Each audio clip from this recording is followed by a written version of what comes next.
considéré comme l'opposition au Cameroun avec des démissions en veux-tu en voilà au sein du parti au pouvoir lors de ses alliés, le FSNC, mais surtout l'UNDP, incarné par Issa Tiroma Bakary respectivement et Bello Bouba Margari, semble aujourd'hui redonner un peu plus d'allant à une opposition un peu plus chancelante où, eh bien, on a l'impression qu'elle se retrouve finalement. Eh bien, l'avenir, la destinée du Cameroun peut-elle s'écrire en nouveau avec ceux-là qui ont pendant plusieurs années entretenu une politique de l'inertie ou alors celle du pillage à tout vent tentera de répondre à ces problématiques aux besoins. Au plus, quelle offre politique pour un Cameroun nouveau, celui-là qui prendra donc en compte toutes les aspirations des peuples de ce très grand pays de l'Afrique centrale. On y reviendra avec un seul homme qui nous retrouve dans le cadre de votre programme ici, le Cameroun. Il est président de l'Union pour le réveil de l'Afrique, non moins président de l'ONG Save Africa. C'est un réel plaisir de l'avoir sur ce plateau central. Je rappelle qu'il a été par ailleurs, c'est un ancien membre du Rassemblement démocratique du peuple camerounais, RDPC, parti au pouvoir, mais surtout de l'UNDP. Son riche parcours politique nous permettra d'essayer de dessiner une nouvelle cartographie pour le Cameroun. Président Pierre-Paul Moubitan, merci de nous retrouver en direct. Bonjour. Merci, je vous remercie et c'est un plaisir de découvrir ce plateau qui, ma foi, va nous permettre de pouvoir, comme vous l'avez dit tout à l'heure, présenter notre offre politique parce que dans ce foisonnement d'idées, d'entreprises politiques, eh bien, il était de bon ton aussi que de cloche dans ce les d'autres politiques, mais donc diront est-ce que l'URA a déposé son dossier de candidature pour la présidentielle 2025? Bien, nous ne l'avons pas fait pour la simple raison que, en tant que mouvement pacifiste, essentiellement et foncièrement non violent, nous avons voulu respecter les lois de la République en déposant un dossier en bonne et due forme il y a à peu près 17 mois pour la légalisation de notre mouvement politique. Auprès du MINAT. Auprès du MINAT, d'abord auprès du gouvernorat qui devait se charger de transmettre au MINAT. Tout à fait. Ce qui a été fait.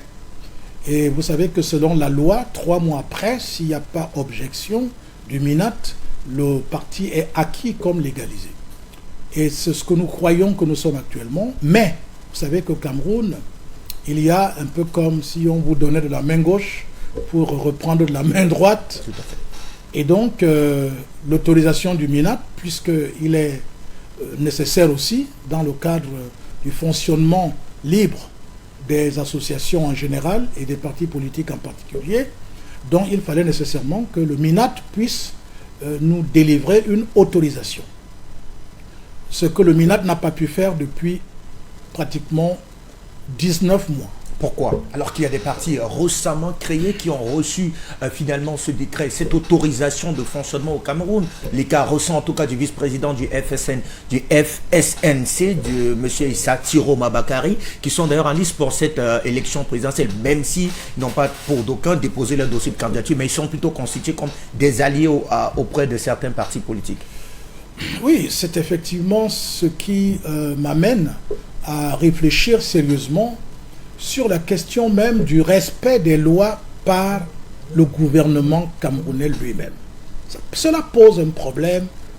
Parce que vous savez, au fur et à mesure que vous comprimez les libertés, parce que c'est une sorte de déni de la liberté.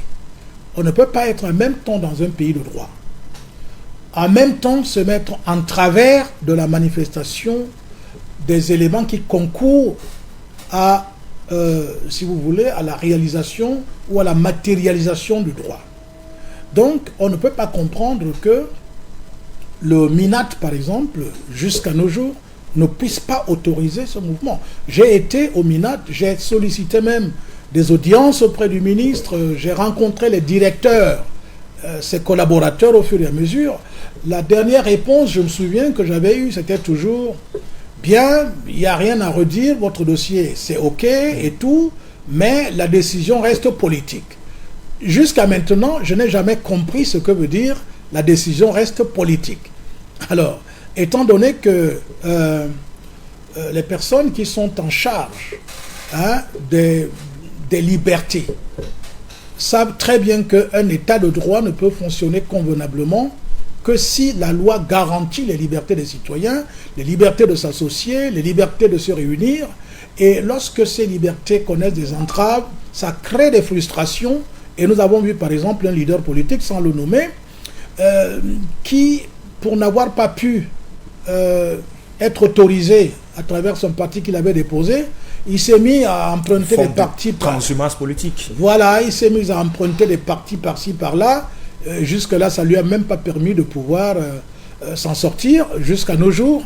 Et vous voyez, ce genre de choses, c'est pas bien. Il y a des gens qui ne sont pas foncièrement avec l'esprit belliqueux ou antagoniste.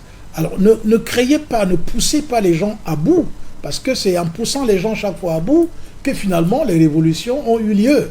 Et nous ne souhaitons pas qu'on en arrive là dans nos jeunes États qui sont encore en train de chercher par où passer pour pouvoir garantir le bien-être des populations. On va recueillir auprès de vous en tout cas le regard de l'Union pour le réveil de l'Afrique autour de ce scrutin présidentiel dont eh bien, le corps électoral a été convoqué il y a peu, suivi notamment du dépôt des candidatures. On observe une foultitude en tout cas de candidatures, près de 82 déclarées par Elecam Cameroun. On est en plein dans le contentieux préélectoral qui va donc se vider dans les 10 prochains jours. 9, j'ai pas vérifié tout cela, mais du moins depuis le 22 juillet on aura 12 jours à l'effet donc d'évacuer notamment les candidatures en fonction de la conformité des dossiers. D'abord, votre regard autour donc de cette foultitude de candidatures, est-ce que cela témoigne de votre point de vue d'abord la maturité du peuple camerounais qui veut absolument aller à ces joutes électorales, mais aussi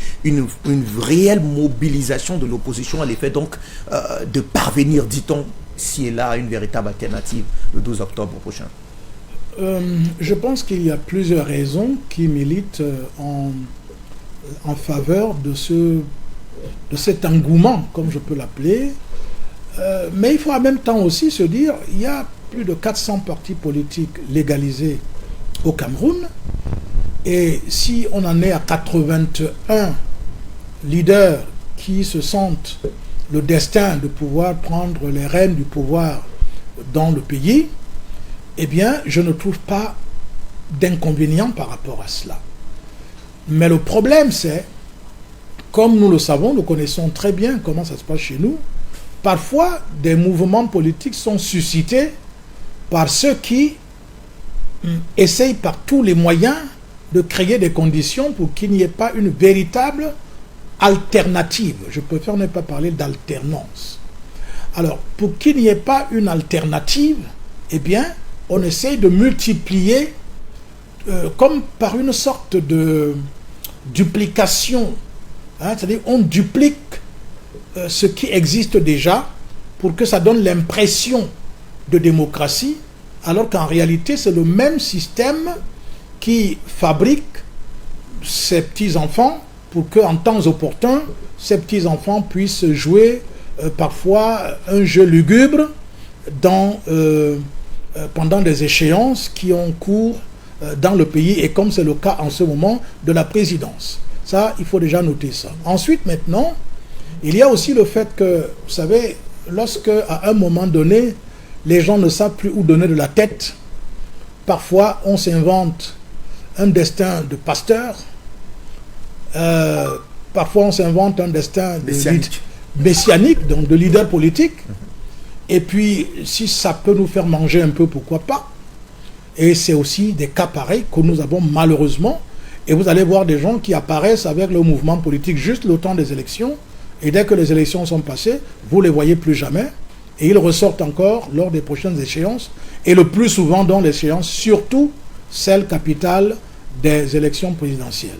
Donc, alors moi je me dis du coup, est-ce que ce n'est pas un ensemble donc, de facteurs qui amènent cette situation-là, même si d'ailleurs dans les pays occidentaux où nous avons triché, ou si vous voulez, copier hein, notre manière de pratiquer la démocratie et tout. Même là-bas, il y a une foultitude de partis, de mouvements politiques et tout, mais qui au fur et à mesure s'agrègent et commencent à se manifester à partir d'une base idéologique. Et vous allez voir des gens vous dire, nous on est de gauche, nous on est de droite, nous on est centriste, nous on est extrême droite, extrême gauche, et ainsi de suite. Donc, nous n'en sommes pas encore là. Je peux dire que, étant donné que l'Afrique s'est mise à imiter bêtement ce qui se passe en Occident, elle n'a pas eu le temps de se demander est-ce que ça nous convient? Est-ce que cette façon de gérer la cité, donc la République, est-ce que ça nous convient?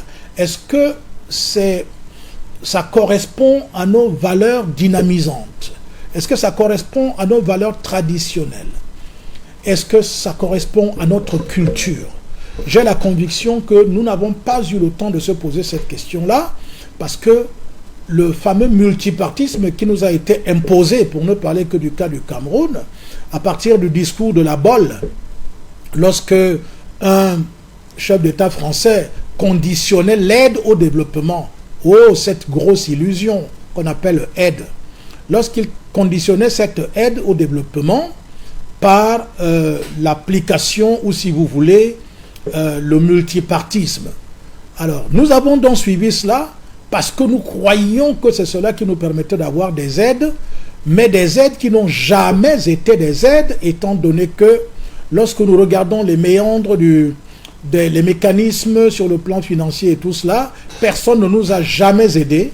C'est les ressources de l'Afrique qui sont entassées dans certains espaces financiers occidentaux que nous sommes obligés d'emprunter pour pouvoir réaliser certains projets de développement.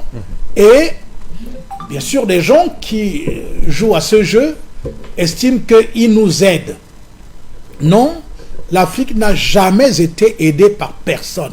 Au contraire, elle est pillée en permanence et on lui a mis une épée de Damoclès sur la tête qu'on appelle le pluralisme politique.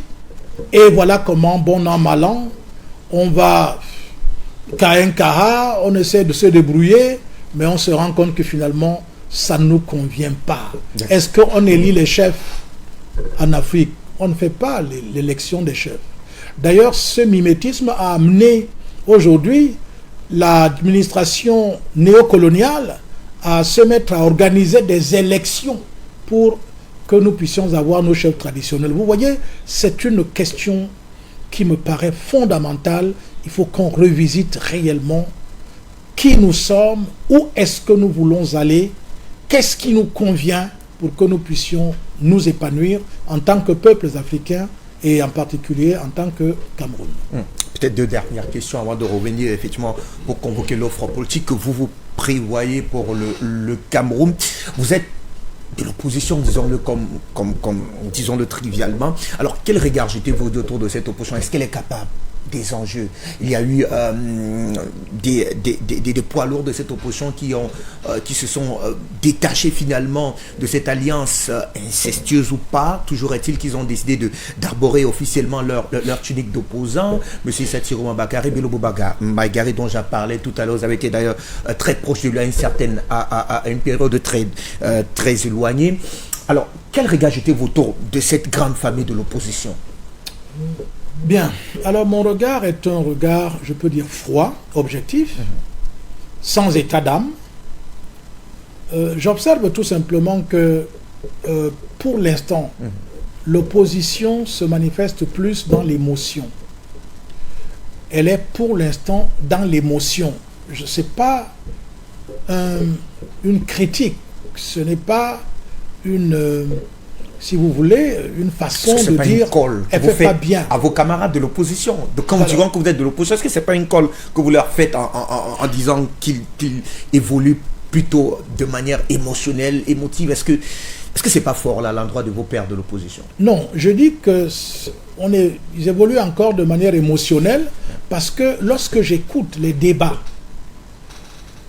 pour l'instant, surtout en tenant compte de cette période et même cette la pré-période, eh bien, nous avons constaté que c'est des débats de personnes, c'est des débats de recherche d'affirmation.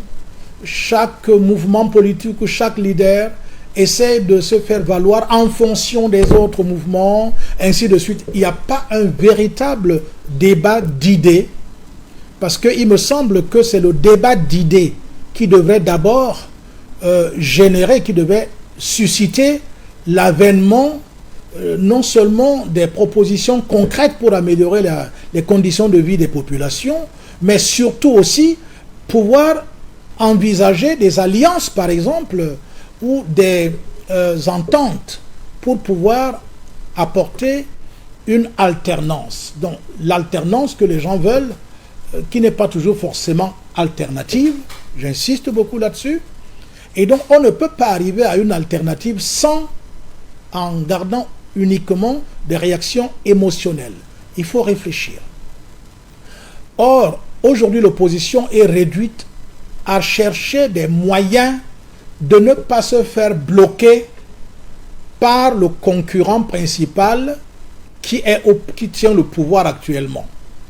La plupart des mouvements jonglent tous les jours. Ça a créé d'ailleurs de la suspicion au milieu des états-majors des partis politiques, au point où on soupçonne tout le monde d'être à même d'aller prendre un peu d'argent quelque part pour trahir les autres, ainsi de suite. Alors vous voyez, c'est un jeu malsain qui actuellement empoisonne l'atmosphère du Cameroun, et il me semble que malheureusement les mouvements d'opposition cèdent à cela et ne veulent plus travailler de manière à ce que les populations aient la lisibilité par rapport à ce qu'ils apportent comme alternative. Alors si ils ne se ressaisissent pas, et j'espère que cela se fera pendant les campagnes électorales, si cela ne se fait pas, alors je crains que nous courions vers, malheureusement, le désordre ou les affrontements, parce que les gens seront au niveau passionnel uniquement, mais ne seront pas en train de se battre au niveau des idées. Et nous en appelons donc au fair play de ceux qui sont détenteurs du pouvoir actuellement, qu'ils ne continuent pas à jouer le jeu de la frustration de manière à amener des troubles qui peut-être les arrangent. Il faut qu'ils évitent d'amener la population à se révolter, parce que la révolte accouche souvent des situations qui ne sont pas forcément contrôlables. Lorsqu'on est fort, on tient, si vous voulez, on a le pouvoir. Cela veut dire qu'on a plus de possibilités de comprendre les autres qui n'ont pas ce pouvoir-là.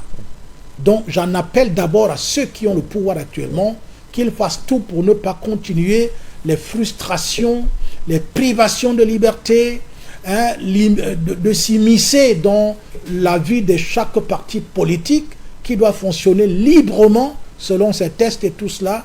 Il ne faudrait pas qu'il y ait des gens qui s'érigent en justiciers alors qu'il y a une justice, il y a des lois auxquelles tout le monde est assujetti. Donc l'opposition doit se ressaisir et travailler de manière très lucide, sans se laisser entraîner dans la gadoue, dans les marécages. Merci.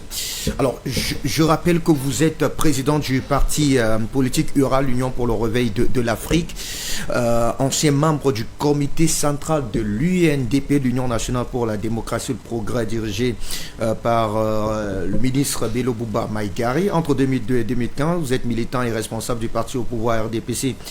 Vous êtes exclu pendant 18 mois du parti par le président du parti. On y reviendra succinctement. Entre 2007 et 2013, vous êtes conseiller municipal pour le RDPC dans l'arrondissement de Garonne, non moins, fondateur de l'association Save Africa. Vous êtes défenseur des droits humains. Alors, Pierre-Paul Moubitan, qu'est-ce qui, d'abord, avant peut-être de revenir autour de votre parcours politique, pourquoi on essaie de vous situer auprès de nos téléspectateurs, rapidement en 2 minutes si possible.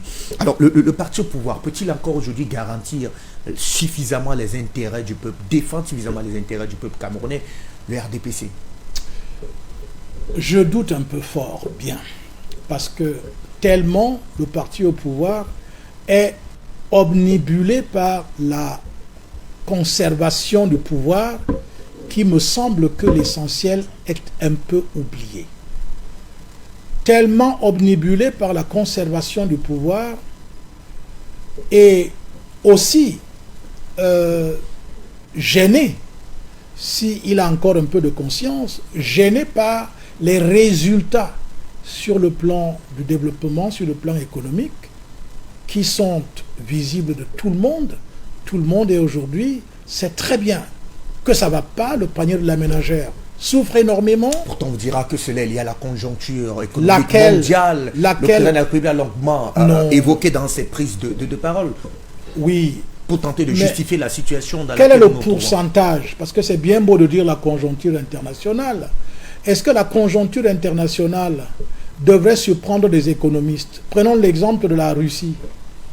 Vous avez vu ce que la Russie est en train d'opposer comme résistance à toutes les sanctions internationales qui sont prises contre la Russie. Au contraire, c'est à ce moment-là que la Russie fait des résultats sur le plan économique extraordinaires. Qu'est-ce que ça montre?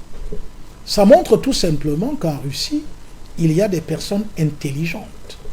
Ça montre tout simplement en Russie qu'il y a des patriotes. Ça montre tout simplement qu'en Russie, il y a des gens qui se soucient du bien-être des populations.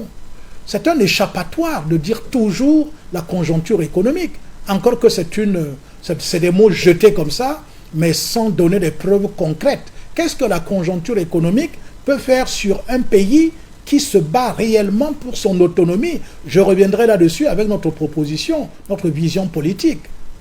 Qu'est-ce que la conjoncture économique peut faire à un pays qui a compris qu'il doit être indépendant?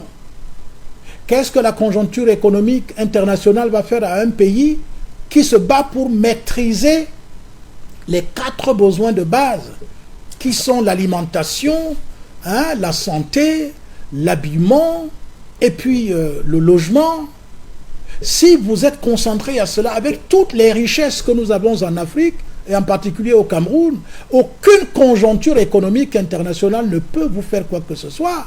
C'est une question des choix économiques. Quand vous basez par exemple votre avenir sur l'extraction des minerais, quand vous basez vos projections sur le plan du développement, sur le plan économique, sur le pillage des ressources, qui d'ailleurs même ne rapporte pas toujours à l'État, à la population, mais qui a des vampires qui rôdent tout autour et qui s'accaparent d'une très grande partie de ses revenus, est-ce que vous pouvez vous en sortir si votre économie est extravertie?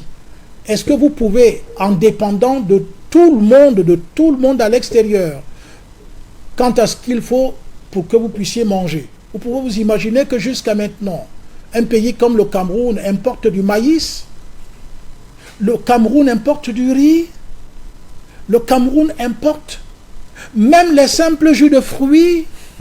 Mais vous pouvez imaginer qu'est-ce que vous allez faire et vous parlez de conjoncture économique. Non, moi je ne crois plus à ce genre de slogan-là. C'est des trucs qu'on apprend dans ce ne sont pas des faits, ce sont des slogans. Non, c'est des slogans, ce n'est pas des faits. Alors, le 12 octobre prochain, il faudra élire celui qui va donc présider à la décennie du Cameroun. Alors, quel avenir après le 12 octobre prochain? Est-ce qu'on va continuer dans l'inertie? Est-ce qu'on va continuer dans le même quotidien? Est-ce que quelque chose changera? Parlons prosaïquement après le 12 octobre prochain. Oui, mais rien ne changera si c'est les mêmes acteurs. Rien ne changera. Si c'est les mêmes acteurs, rien ne changera. C'est bonnet blanc, blanc bonnet. Imaginez-vous que l'opposition camerounaise aujourd'hui prenne le pouvoir et tout. Alors, qu'est-ce qu'elle apportera qui n'est pas déjà là? Qu'est-ce qu'elle apportera qui n'a pas déjà été expérimenté? Le problème, c'est que si on déshabille Saint-Pierre pour habiller Saint-Paul, cela ne sert de rien du tout. Et donc, moi, je ne vois pas quelque chose qui va changer après octobre. Ça ne changera pas si fondamentalement, il n'y a pas une nouvelle classe d'hommes politiques qui n'est pas outillée sur le plan moral, sur le plan social, pour, de manière objective et lucide, sans se laisser entraîner par les méandres, la corruption et tout cela, eh bien, il faut une nouvelle classe d'hommes politiques. Ben, on n'ira pas la chercher sur masse. Et ça sera des Camerounais qui ont plus ou moins eu des rapports avec ce pouvoir en place. On ne peut pas trouver aujourd'hui un Camerounais qui puisse dire officiellement qu'il n'a jamais eu à que soit collaborer ou alors plus ou moins avoir un contact avec l'État. Est-ce que ce n'est pas un besoin finalement d'avoir des hommes qui sont portés par une idéologie assez forte, mais surtout remplis d'une nette volonté de transformer les choses? Est-ce que ce n'est pas finalement à cela que tout se jouera? Moi, je continue toujours de dire que nous avons, lorsque nous allons parler de notre vision sur juste le après, plan on y politique, reviendra. Oui. alors vous allez observer qu'il y a un facteur déterminant, c'est le système éducatif. C'est par là que tout commence. Qu'est-ce qu'on a créé, ou si vous voulez, qu'est-ce qu'on a généré comme hommes politiques? Les hommes politiques actuels ont été générés par le système néocolonial piloté depuis l'Occident. Tous ces hommes politiques sont non seulement sortis des écoles, des grandes écoles ou des universités ou des lycées où on dispense le système éducatif occidental, mais aussi la plupart de ces hommes politiques ont été moulés dans des ordres initiatiques occidentaux. Tous ces hommes, la majorité. Alors, qu'est-ce qu'on forme dans les ordres initiatiques occidentaux? On forme des gens à devenir des occidentaux. On forme des gens à se comporter comme des occidentaux. Vous savez, il est dit qu'ils sont formés pour servir. Eh bien, comment vous allez servir celui qui ne vous a pas formé? En général, on sert celui qui vous a formé. Je suis en train de vous dire la base de tout ce dévoiement. Le dévoiement vient d'abord du fait que, regardez ces hommes politiques aujourd'hui, personne ne vous dit franchement quelles sont ses attaches avec l'Occident. Vous voyez, la plupart d'entre eux, non seulement leur richesse matérielle, c'est en Occident, toute leur progéniture, les études, c'est en Occident. Ensuite, eux-mêmes, leur vie, leurs vacances et consorts, c'est en Occident. Vous ne pouvez quand même pas penser que ce genre de personnes puissent avoir l'amour de la patrie alors qu'ils sont excentrés en permanence pour aller enrichir l'extérieur avec non seulement de l'argent qui est amené à partir de leur propre pays pour aller mettre dans des paradis fiscaux et tout cela. Ces personnes n'ont pas la possibilité. Pourquoi je parle des ordres occidentaux? Je vais faire allusion à la morale.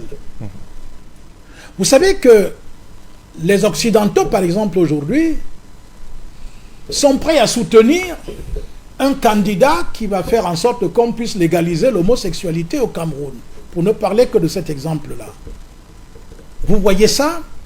Et ces personnes, est-ce que les Camerounais sont prêts à demander à chaque homme politique, est-ce que vous jurez la main sur le cœur que vous n'allez pas légaliser, ni tenter de faire légaliser l'homosexualité au Cameroun? Les populations n'ont pas cette propension à vouloir savoir sur le plan moral quelles sont les orientations de leurs leaders. Imaginez-vous un instant, si le président actuel au Cameroun avait cédé à toutes les pressions qui viennent de l'Occident, nous serons aujourd'hui en train de connaître des mariages bénis dans les églises, des mariages homosexuels, des mariages machin et tout. Tout cela aurait déjà cours ici. Alors imaginez-vous un instant, celui donc qui va remplacer celui qui est là actuellement, et qu'il arrive et qui vous dit tout d'un coup non, nous on ne connaît plus l'affaire de monsieur et madame. Hein? Actuellement, on connaît le couple, point. Il y a l'un des candidats qui s'est d'ailleurs dit favorable à la liberté de telles pratiques, et très proche, en tout cas des milieux LGBTQI+, et autres, on ne va pas y revenir. Je voudrais très rapidement, puisque le temps imparti à cette réflexion est en train de suffisamment avancer. Il y a beaucoup de contributions par messagerie. Je ne sais pas si on aura le temps pour répondre à toutes ces contributions. Moi, on va néanmoins les lire et vous pourrez, dans vos prises de parole tout à l'heure, essayer de répondre aux différentes préoccupations. Monsieur Moubitan, vous devez savoir que c'est parce que vous inquiétez ceux qui sont au pouvoir. Ils n'autorisent les partis de ceux qu'ils ne maîtrisent pas. C'est la preuve que vous n'avez pas de casserole. Courage à vous, ceux qui sont lucides voient clairement où se trouvent les hommes de valeur. Messan Vogo Paul nous dit pour une première fois sur votre plateau, c'est un plaisir de pouvoir écouter ce qu'il a à nous dire aujourd'hui. J'y vais, très bel exposé de notre grand maître Moubitan. Afrique nous a laissé ce message.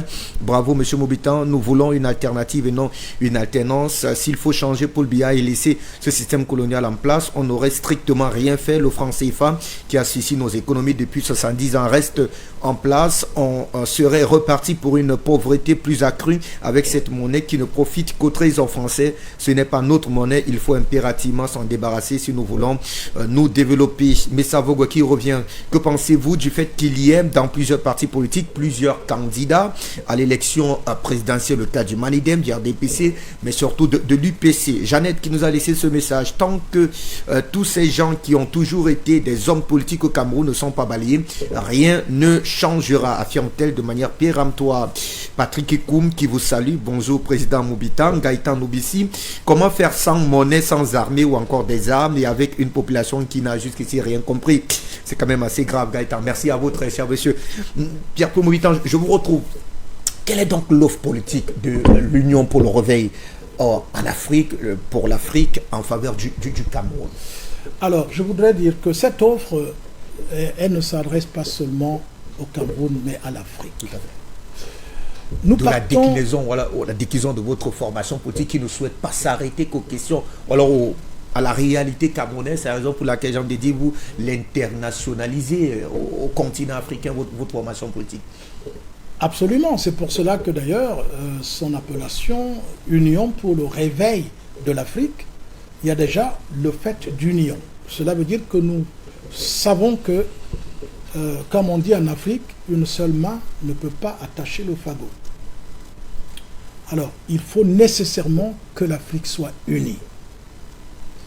Nous, notre point de départ, c'est de travailler absolument pour que l'Afrique soit unie. Or, s'il faut que l'Afrique soit unie, il faut que le Cameroun soit uni.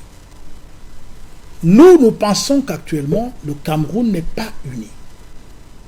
Il n'est pas uni parce que des velléités permanentes de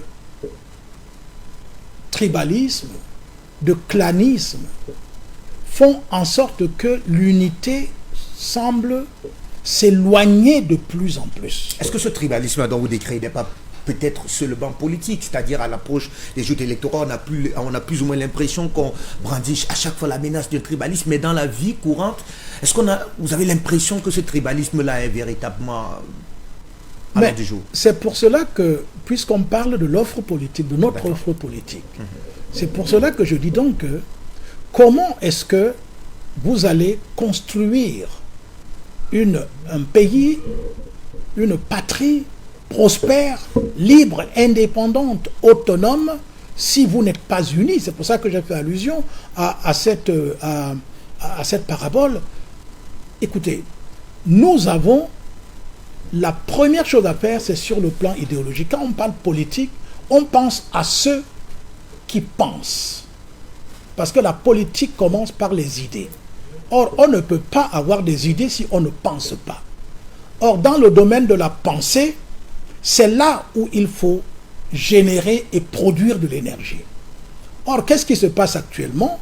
Nous voyons que ce tribalisme de surface, vous faites bien d'évoquer le fait que c'est manipulé par les hommes politiques au gré de leurs intérêts et tout cela. Mais attention, on a vu ailleurs, regardez proche de nous, la RCA. Nous avons non loin de nous aussi, le Rwanda. Attention, il est possible de manipuler très facilement une population qui n'est pas forcément outillée pour percevoir les enjeux de la manipulation. On peut manipuler sur la base religieuse, ça a été le cas dans un des pays que j'ai cité tout à l'heure. On peut manipuler sur la base ethnique ou tribale, et généralement les populations se retrouvent en train de s'entretuer sans savoir d'où c'est parti, alors que c'est uniquement, et je peux prendre l'exemple de ce qui s'est passé au Rwanda. Vous savez, aujourd'hui, avec toutes les, tout ce qu'on sait aujourd'hui, on sait que ça a été provoqué de l'extérieur de l'Afrique, de l'extérieur du Rwanda. Par la France, disons-le. Mais bien sûr, ça a été provoqué. provoqué. La France a reconnu son implication, d'ailleurs, absolument. demandé pardon et a engagé des procédures, on va dire, de plus ou moins de réparation au profit du Et Rwanda. c'est le cas partout jusqu'à maintenant. C'est toujours ces mêmes prédateurs qui profitent de la division. Vous connaissez la maxime diviser pour mieux régner. Et les divisions pour des États comme le Cameroun, par exemple, qui a plus de 250 tribus. C'est très facile de manipuler les gens avec la tribu. C'est pour cela que nos partis, nos mouvements politiques aujourd'hui ont tendance à être des partis tribaux. On va te dire, tel son fief, c'est tel endroit, c'est le Noun. L'autre son fief, c'est le Damaoua. L'autre son fief, c'est le Sud. L'autre son fief, ainsi de suite, ainsi de suite. Rien que cela, c'est déjà quelque chose de très dangereux pour la cohésion sociale, pour l'unification d'un pays. Donc, je pars sur le plan idéologique pour dire que OURA, l'Union pour le réveil de l'Afrique, se veut donc de travailler d'abord de manière très sérieuse sur la question de l'unité du Cameroun et de l'unité de l'Afrique. Et cela ne peut se faire que si on opère de manière consciente une transformation ontologique des populations et en particulier de la jeunesse, parce que c'est elle qui est encore capable de pouvoir être transformée. Vous savez, le fer refroidi, il est très difficile de le tordre par la suite. La jeunesse a toutes les possibilités actuellement si elle est guidée par des personnes, des penseurs. Parce que le pouvoir de la transformation vient du mental, donc de la pensée. Et c'est d'ailleurs cela qui génère le système éducatif. Or, ce que nous voulons, c'est projeter donc ces, si vous voulez, ces rayons, ces rayonnements, à travers la communication, à travers les organes de presse, à travers l'influence que nous allons exercer dans le cadre d'un nouveau système éducatif. Il faut d'abord qu'on s'attelle à transformer l'homme. Je sais qu'une des questions qui risque de venir, d'ailleurs peut-être même de vos téléspectateurs, peut-être là déjà même écrite, on va se dire, bon, mais en attendant que les jeunes, donc, que tout le monde soit transformé, qu'est-ce qu'il faut faire? Ce qu'il faut faire, Oura dit, nous allons mettre l'emphase sur non seulement la réponse idoine, concrète, pour apporter des solutions aux 4 besoins de base à partir de l'agriculture, parce qu'il n'y a que l'agriculture qui permet de résoudre les 4 besoins de base. Je veux l'expliquer très rapidement.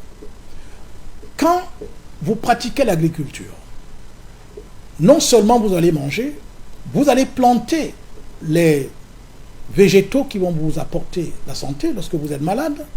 Vous allez utiliser ces arbres que vous avez plantés pour construire votre maison, faire votre lit. Vous allez construire, vous allez fabriquer votre vêtement avec ce que vous avez planté, le coton et tout le reste. Mais regardez, jusqu'à maintenant, ce n'est pas ce qui a été fait. Nous avons suivi la directive des institutions internationales qui nous imposent de ne pas financer l'agriculture. Et donc... Nos fameux, comment ça s'appelle, les accords de partenariat. Le nom va me revenir. Les comices ou quoi? Oui, les comices agro-pastoraux, longtemps vantés notamment comme étant les grands rendez-vous finalement des grands cultivateurs, n'ont plus jamais eu Mais lieu. c'est encore une fois... Les tracteurs sont restés abandonnés dans les forêts. Mais c'est des slogans. La politique agricole au Cameroun n'a pas été suffisamment appuyée par le gouvernement central. Mais c'est des slogans, puisque ces personnes n'y croient pas elles-mêmes. Ces personnes qui passent le temps à longueur de journée à faire des séminaires, à aller de mission en mission dans des pays et tout cela, n'y croient pas. Ils n'y croient pas. Les gens ne croient pas que c'est par l'agriculture qu'on peut libérer, développer, autonomiser et rendre un pays indépendant. Ils n'y croient pas. Non seulement ils n'y croient pas, mais ils n'y pensent même pas. Parce qu'ils sont totalement enchaînés par le modèle occidental qui leur fait croire que le développement, ça veut dire faire des gratte-ciel, le développement, ça veut dire désormais faire des grands stades de football qui peuvent accueillir des 100 milliers de personnes, même si après c'est les souris qui vont jouer dedans, ainsi de suite. Mais je vous dis, on n'y pense pas. Alors nous disons, nous partons donc de l'agriculture. Quand on a résolu les problèmes basiques de l'homme, l'homme peut maintenant penser. À savoir, on rappelle se nourrir, se vêtir, se bâtir et se soigner. Se soigner. Ouais.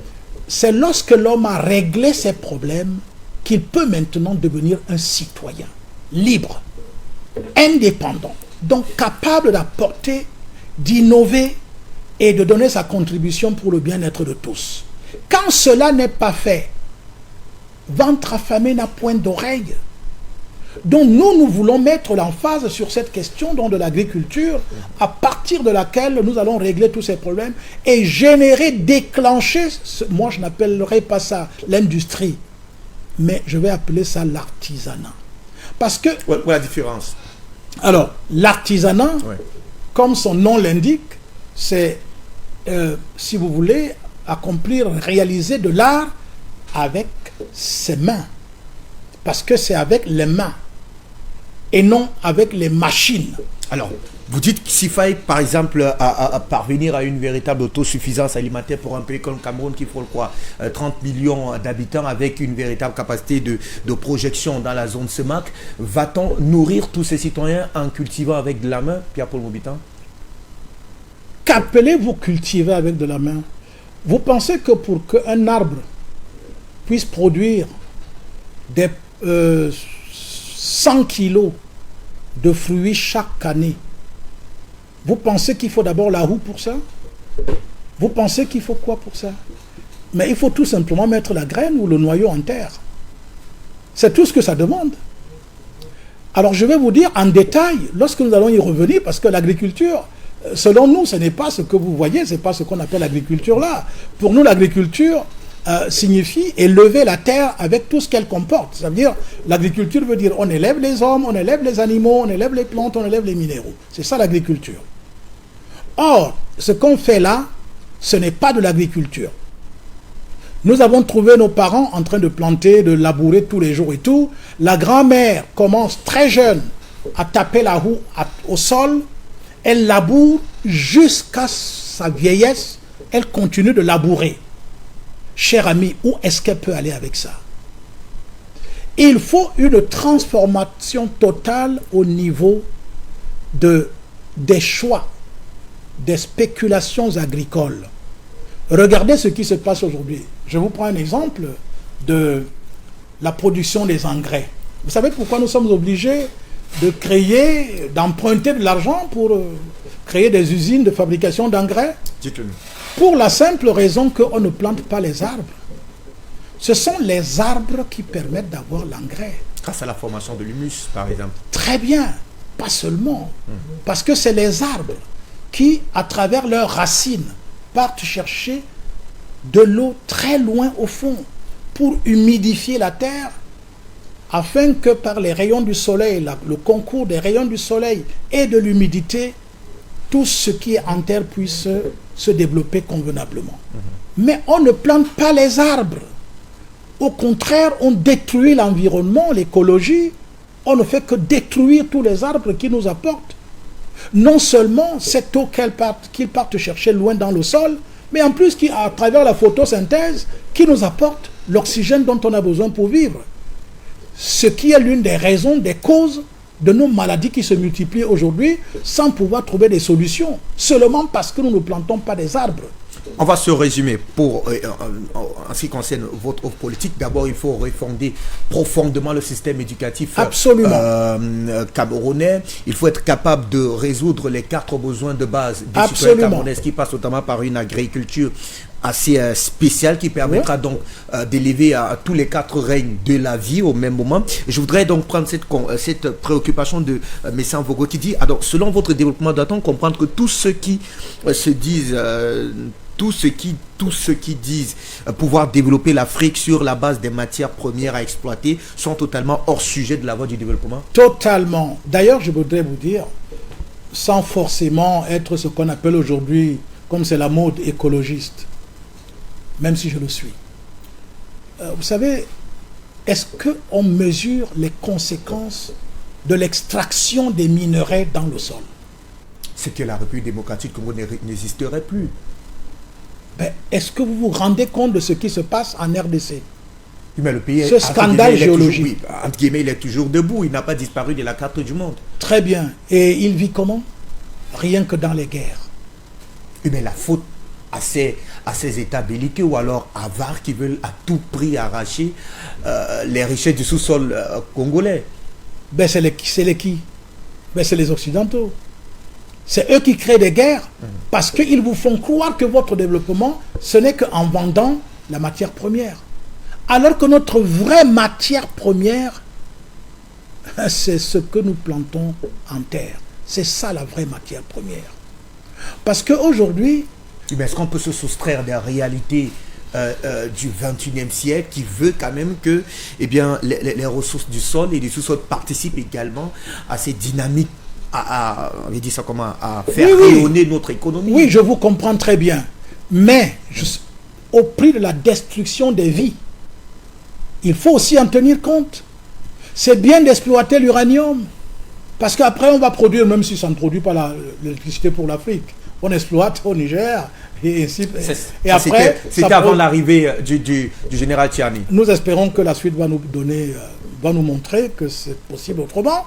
Alors, le problème donc c'est quoi? C'est que lorsque nous nous mettons uniquement à compter sur les matières premières, regardez ce qui s'est passé au Cameroun avec la première gouvernance du Cameroun, peut-être même la deuxième, avec Ahidjo, la révolution verte.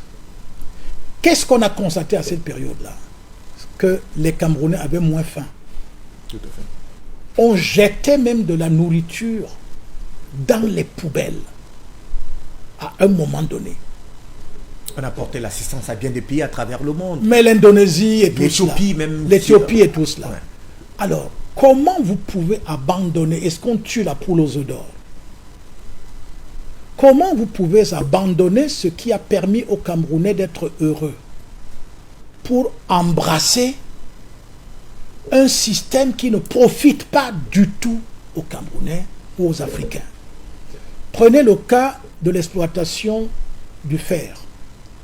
Mais mon vieux, j'aurais été encore heureux de constater que c'est le fer que nous exploitons depuis des années. On aurait fabriqué déjà au moins des velours. Le fer. Parce que le fer nous permet de fabriquer la roue, la machette, tous les outils artisanaux dont je parlais tout à l'heure. Le fer nous le permet. Où en sommes-nous avec le fer au Cameroun? Vous entendez juste, oh le fer de Mbalam, oh machin et tout, il y a tel projet, gisement de fer et ainsi de suite. Non, il y a 365 nouveaux produits machin, métaux rares qui sont déjà trouvés au Cameroun et tout. Le Cameroun va devenir un scandale géologique et tout cela. Mais pendant ce temps, vous oubliez que partout ailleurs, les recherches sur le plan géologique ne font que se faire et on découvre aussi les mêmes métaux, les mêmes matières premières partout ailleurs. On n'est sûr de rien du tout avec cela. Ce qui est sûr, c'est qu'on revienne pour s'occuper de la santé des populations africaines et camerounaises en particulier. Et je suis obligé de parler de quelque chose qui me tient beaucoup à cœur. Allez-y. Regardez qu'est-ce qui se passe avec notre système de santé. Nous formons des médecins qui, pour la plupart du temps, sont au chômage. Alors que le besoin en médecins est énorme dans tout le Cameroun et dans tout le continent africain. Mais nous formons des médecins qui partent gagner leur vie ailleurs. Non seulement on les forme, mais alors nous formons des médecins pour prescrire les médicaments qui sont fabriqués en Occident. Le médecin a été ramené à un prescripteur de médicaments. Dans les formations en médecine, le médecin ne sait pas comment on fait la cuisine. Le médecin ne sait pas ce qu'il faut planter pour que l'homme, en mangeant, puisse être en bonne santé. Le médecin ne sait pas comment on fait pour pouvoir manger convenablement, pour prévenir les maladies. Ce n'est pas enseigné dans nos amphithéâtres, dans les écoles de médecine. Est-ce que vous pensez qu'avec un système éducatif, c'est un exemple que je prends, je peux le prendre dans tous les domaines de la connaissance. Est-ce que vous pensez que c'est avec cela qu'on peut se développer? La matière première principale de l'Afrique, c'est les hommes. Nous avons les hommes, nous avons une jeunesse qui n'attend qu'à être transformée. Nous avons une jeunesse qui a de l'énergie, qui a même du génie. Mais on continue à l'orienter vers des choses qui ne lui profitent pas. J'étais tout à l'heure en train de causer avec des jeunes filles qui me disaient, bon voilà, une me disait, je vais terminer avec mon BTS là, après il va falloir maintenant que je cherche du travail. Vous voyez, vous vous rendez compte? Un enfant qui a fréquenté pendant 15 ans, 17 ans, 18 ans, et à la fin, il cherche du travail.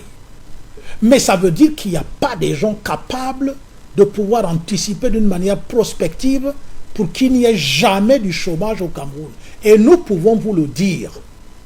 La question du chômage, personne ne l'a résolu. Nous allons... Comment allez-vous faire pour peut-être la réduire à sa plus simple expression possible, mais ne pas totalement l'endiguer? Même les États-Unis, il y a des questions de chômage qui sont à l'ordre du jour sur la table de M. Donald Trump. Mais il y aura toujours du chômage aux États-Unis, puisqu'on a robotisé les États-Unis. À partir du moment où on robotise, sous le prétexte que c'est le progrès, forcément les robots remplacent les hommes. Tout à fait. Et ça crée le chômage. Absolument. Or, actuellement, nous disons à Oura, la décentralisation qui est un facteur déterminant dans le développement doit être accélérée. Ça, au moins, vous reconnaissez que ça a été tout au moins quelque chose de positif. Mais c'est d'ailleurs ça qui m'a amené à adhérer à l'époque dans le mouvement RDPC. Parce que quand j'avais pris connaissance de ce projet de société contenu dans pour le libéralisme communautaire, absolument, mais j'ai dit j'y vais. Mais quelle a été ma surprise de constater que, évidemment, on est allé totalement aux antipodes de ce qui était écrit là-dedans. Mais donc, il faut donc savoir que le développement est d'abord une question de richesse de l'homme lui-même. Nous avons tout en nous. Moi, j'ai 70 ans aujourd'hui. Je suis né en ville, mais j'ai quitté la ville pour aller vivre en zone rurale. Je suis un paysan, je suis un agriculteur.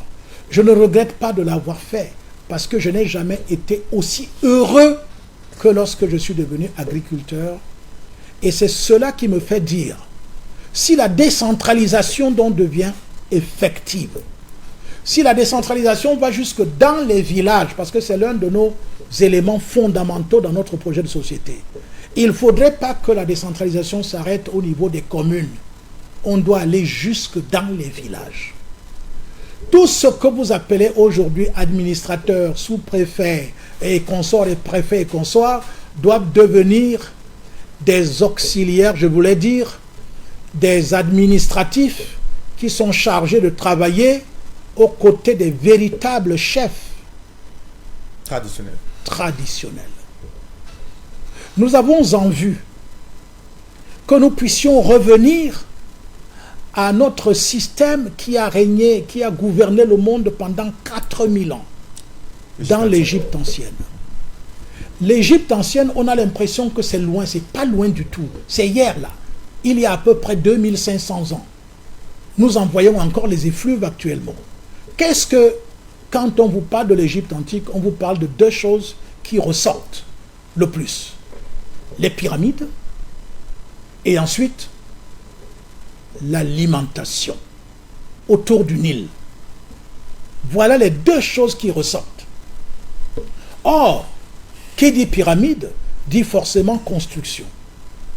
Et la pyramide, ce trésor que nos ancêtres nous ont laissé, ils nous montraient déjà la voie du développement en disant, à la base, vous vous mettez ensemble, vous êtes unis et vous entreprenez de monter ensemble, tous des quatre coins, des 4 points cardinaux, est, ouest, sud et nord. Vous allez ensemble pour le bonheur suprême. Or, nous avons abandonné cela et cela nous vaut aujourd'hui d'être devenu la risée du monde. Nous devons donc nous réveiller parce que nous avons dormi. On nous a donné des anabolisants. On nous a injecté des... j'ai failli dire des aphrodisiaques, non, c'est pas ça. On nous a injecté des substances qui nous ont anesthésiés, qui nous ont endormis.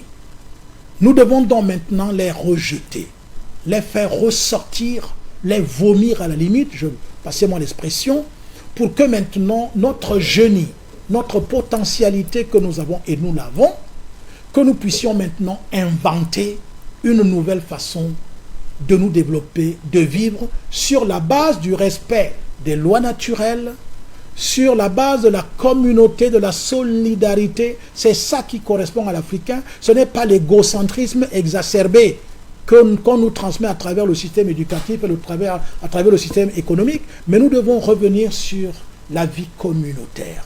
Cette vie communautaire ne peut pas se faire si la jeunesse, dès le bas âge, n'est pas formée à cela. C'est pour cela que nous, dans la projection, nous disons, ok, le système actuel est là. On ne va pas le casser tout de suite. Mais à côté de lui, nous faisons apparaître un autre système.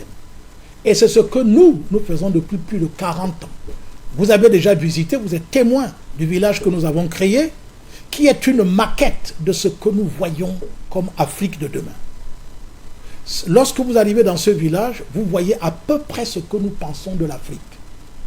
Vous allez voir des gens à l'intérieur qui sont épanouis, avec tout ce que cela comporte. Il y a de l'eau courante, il y a de la lumière, il y a tout ce qu'il faut pour que l'homme puisse être heureux.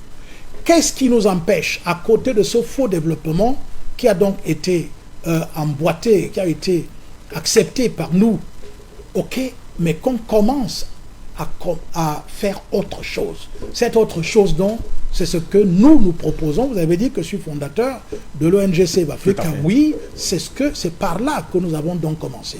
Faire en sorte qu'à partir des villages, que nous puissions développer le continent africain et le Cameroun en particulier, afin que les villes, comptoirs coloniaux qu'ont fabriqués, qu'ont créés les Occidentaux, deviennent des points de rassemblement où il est possible de se retrouver pour faire peut-être des grandes conférences internationales, des grandes conférences régionales, des grandes conférences nationales, pour nous permettre effectivement, en même temps, de pouvoir mettre à la disposition de nos ports, en eau profonde et autres, les produits de la transformation agricole, les produits de la transformation artisanale, et comme vous aimez bien les matières premières, les produits de la transformation de nos matières premières, et non de passer le temps à les exporter brutes, parce que nous n'en tirons absolument rien. D'accord. Donc, voilà quelques bases. Vous voyez, vous comprenez que... Il est extrêmement dense, on ne pourra pas d'ailleurs le contourner, alors l'évoquer le temps d'une seule production. D'ailleurs que le temps imparti à cette réflexion est suffisamment avancé. Peut-être une dernière réflexion, comment faire pour adhérer au mouvement URA pour nos téléspectateurs qui nous suivent. J'avoue qu'on n'avait pas prévu ouvrir le standard. Peut-être on organisera une édition assez particulière pour continuer à décliner votre offre politique pour le Cameroun, mais davantage pour le continent africain. Et qui sait, là, on pourra vous permettre de pouvoir finalement interagir avec le monde entier à l'effet donc de partager, continuer à partager d'abord votre riche expérience en tant qu'homme politique, mais davantage en tant que président de l'ONG Save Africa. Comment faire pour adhérer à votre formation politique? Bien, alors actuellement, c'est la démarche classique. Vous appelez le numéro 699 56 87 85, 699 56 87 85. Vous pouvez aussi appeler le 690 74 47 14, 690 77 47 14, et les deux sont par WhatsApp. Donc vous pouvez envoyer un message et l'administration vous répondra, vous donnera toutes les orientations possibles pour que nous puissions ensemble. Et j'en profite pour lancer cet appel solennel. Vous regardez la caméra. Aux agriculteurs, aux éleveurs, aux artistes, aux artisans, à toutes ces femmes qui jours et nuits courent à travers les rues du Cameroun et de l'Afrique pour apporter à manger aux hommes dans les centres urbains. Je voudrais lancer un appel à toutes ces personnes. Ne vous sentez plus exclus de la direction des choses de la cité. Vous avez tous les atouts pour pouvoir faire autrement que ce que nous vivons aujourd'hui. Cessez d'être des spectateurs. Devenez des acteurs. Rejoignez-nous pour que nous puissions mettre ensemble une nouvelle façon de vivre et de faire, de manière à ce que demain, le Cameroun devienne le point de départ réel d'une véritable renaissance, d'un réveil réel pour que les générations futures puissent profiter au maximum de ces idées généreuses que vous allez apporter dans cette organisation. Voilà le message que je voulais apporter aux jeunes Africains et aux Camerounais en particulier. Merci à vous, Président Pierre-Paul Moubitan, d'avoir accepté de répondre à nos questions sur Pan-Africa Media. C'est une première. On espère finalement que on ne s'arrêtera pas là. On n'a pas la prétention d'avoir tout dit autour de votre offre politique. Vous me rassurez d'ailleurs. On espère que les prochains rendez-vous nous permettront d'en savoir un peu plus, mais surtout de vous suivre sur le terrain, parce que c'est aussi ça votre marque de fabrique. Reste qu'à vous dire merci d'avoir vraiment accepté de passer par ici à la maison. Sentez-vous chez vous, on espère vous retrouver très bientôt. Je salue la grande équipe qui est avec vous. Elle est dans le petit tunnel du média panafricain. Merci infiniment. Merci beaucoup. Surtout, je remercie Douala de continuer à m'accueillir. C'est une ville où je suis né il y a 70 ans, et je pense qu'à ce moment précis où je me jette, si vous voulez, dans la bataille du développement, là où il faut avoir absolument la décision politique pour modifier, changer les choses. Merci que Douala m'ait encore accueilli, et je suis sûr que je lui rendrai cela. Merci à vous, amis téléspectateurs, de nous avoir suivis. C'est ici que s'achève cette autre édition de Ici le Cameroun. Les rendez-vous, vous le connaissez désormais, les lundis et les jeudis. Nous nous arrêtons pour convoquer la réflexion, mais surtout le verbe autour de cette élection présidentielle à venir, annoncée comme étant le rendez-vous on ne peut plus important et pertinent pour le devenir du Cameroun. Ça, on le construira avec vous sur cette antenne, avec nos invités. À très bientôt.